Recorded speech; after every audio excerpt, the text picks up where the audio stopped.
কেউ যদি একবার সুবহান আল্লাহ বলে, আল্লাহ রব্বুল আলামিন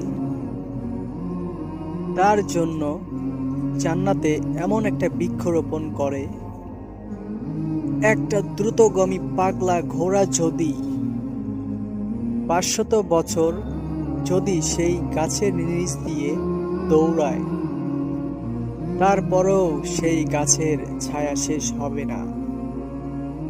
তাহলে গাছটা কত বড় হতে পারে? আল্লাহর নবীর এই হাদিসটি বিশ্বাস করে থাকলে কমেন্টে সুবহান আল্লাহ লিখবেন, আর অবিশ্বাস করলে চলে যাবেন। দেখব ইমানদারের সংখ্যা বেশি না বেঈমানের সংখ্যা। তো কমেন্টে অবশ্যই জানাবেন। আল্লাহ হাফেজ।